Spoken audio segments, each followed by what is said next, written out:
सुरेशराव वरपुडकर यांचा या ठिकाणी भारतीय जनता पार्टीमध्ये प्रवेश झालेला आहे। त्यांच्याबरोबर जे आलेले सर्व सन्माननीय सदस्य आहेत त्यांचे मी नावं या ठिकाणी वाचून दाखवतो। त्यांचा सर्वांचा भारतीय जनता पार्टीत प्रवेश झाला असं अध्यक्षांनी या ठिकाणी घोषित केलेलं आहे। रंगनाथजी भोसले सभापती कृषी उत्पन्न बाजार समिती ताडकळस, तुळशीरामजी सामाले जिल्हा परिषद सदस्य, टीएम देशमुख जिल्हा परिषद सदस्य, संतोष सावंत माजी सभापती पंचायत समिती सोनपेठ, श्रीकृष्ण भोसले तालुका अध्यक्ष काँग्रेस कमिटी सोनपेठ, अनिल धोंडगे तालुका अध्यक्ष काँग्रेस कमिटी पाथरी, बालासाहेब अवचार मानवत तालुका काँग्रेसचे अध्यक्ष, रामेश्वर खटिंग उपसभापती पंचायत समिती परभणी, मधुकर लाड पंचायत समिती सदस्य, दिलीपराव साबळे पंचायत समिती सदस्य, माऊली झाडे, प्रभाकरराव काळे, रमेशरावजी देशमुख कृषी उत्पन्न बाजार समिती संचालक, घनश्याम कनके, मुंदाजी। यानंतर आदरणीय सुरेशजी वरपुडकर साहेबांना विनंती करतो की त्यांनी आपलं मनोगत व्यक्त करावं।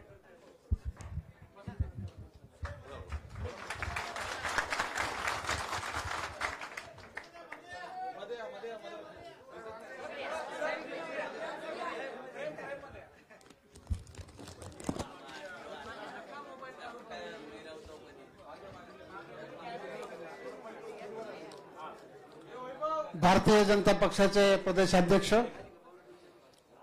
आदरणीय रवींद्रजी चव्हाण साहेब,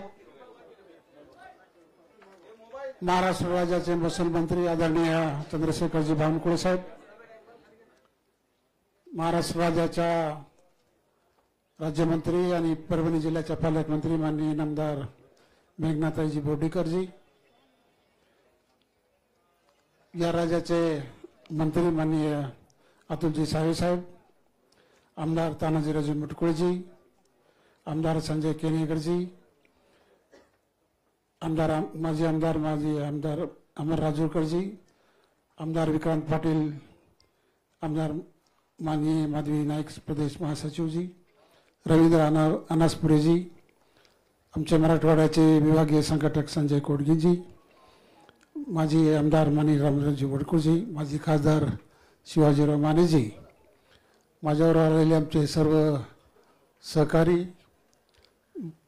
भाजपमध्ये असलेले सर्व पदाधिकारी, माननीय आमचे बंधू विजयरावजी वरपुडकर आणि सर्व माझ्यावर आलेले सर्व सहकारी, त्याचबरोबर पंचायत समिती, जिल्हा परिषद सदस्य, सभापती,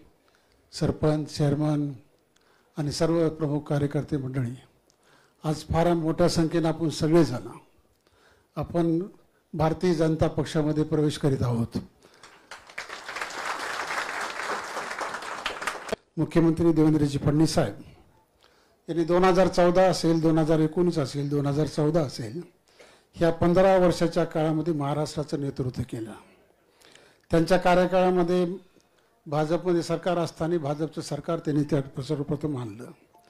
2014 ते 2019 मध्ये आता केनेकर साहेबांनी सांगितलं की महाराष्ट्राचं कशी धरून असेल, व्यापार सुन असेल, महाराष्ट्रात उद्योग वाढवण्याच्या दृष्टिकोनातून त्यांचं काम असेल, बाहेर देशातून येणारे जे उद्योग आहेत हे जास्तीत जास्त आणण्याचं काम या ठिकाणी केलं असेल, असे कमी वयात असलेले मुख्यमंत्री त्यावेळेस त्यांनी सर्वप्रथम त्यांनी मान पटकवलेला आहे। महाराष्ट्रातील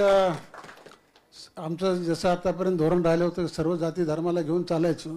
तसं धोरणसुद्धा मुख्यमंत्र्यांनी आपल्या सर्व जाती धर्माला घेऊन चालण्याचं काम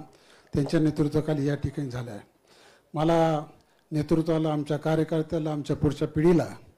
काम करण्याची संधी मिळावी ही आजच्या अपेक्षा त्यांच्या आपल्या सगळ्याकडून आपण करतो। भाजपच्या संघटने एक काम करण्याची मला आवड असेल आणि आपण जर संधी दिली तर निश्चित स्वरूपात मी पक्ष संघटनेमध्ये काम करण्याची सुद्धा मला आवड असली आहे। आज आपण विचार करतो, आता महाराष्ट्राच्या जे मंत्री आहेत अतुल सावे साहेब, त्यांच्याकडे सहकार खातं होतं आधी यापूर्वीचं, आणि आम्ही काँग्रेसमध्ये होतो, पण त्यांनी सुद्धा असं कधी नकारात्मक भूमिका त्यांनी कधी घेतलेली नव्हती, आम्हाला कधी सहकारीचीच भूमिका त्यांनी राहिली। आज आमची बँक ही गेल्या 4 वर्षापासून ऑडिट वर्ग अ मध्ये आहे, डिपॉझिटसुद्धा फार मोठ्या प्रमाणावर राहिले, आणि काल परवा नाबार्डचा पुरस्कार आमच्या बँकेला चांगलं वर्किंग म्हणून आपल्याला या ठिकाणी भेटलेला आहे, आणि मग त्यावेळेस सुद्धा त्यांचं कार्य राहिलं। आज आपल्याला माहीत असेल की आपल्या पालकमंत्री मेघनाजी बोर्डीकर हे नवीन नेतृत्व आहे, उभरते नेतृत्व आहे आणि जिल्ह्याला चांगलं ताकद देण्याचं नेतृत्व त्यांची जबाबदारी त्यांच्यावर आहे आणि म्हणून त्यांच्यासुद्धा सहकार्याची अपेक्षा आपल्याला या ठिकाणी मोठ्या प्रमाणामध्ये राहणार आहे आणि त्यांचं सहकार्य जर लाभलं तर निश्चित स्वरूपामध्ये भारतीय जनता पक्ष आपला वाढल्याशिवाय राहणार नाही. म्हणून आज आपल्याला सर्व विनंती या निमित्तानं करतो की आमचा कुठल्याही प्रकारचा विचार न करता आम्ही आपल्या पक्षामध्ये, भाजप पक्षामध्ये आपण सगळेजण साखर झालो, कार्यकर्त्याला ताकद मिळेल हा दृष्टिकोनसुद्धा आपण पुढे ठेवून सर्वसामान्य सरपंच असतील, चेअरमन असतील, जे पदाधिकारी असतील त्यांना ताकद देण्याचं काम आपण या ठिकाणी करावं अशा प्रकारची विनंती आम्ही करतो आणि माझे 2 शब्द संपत. साहेब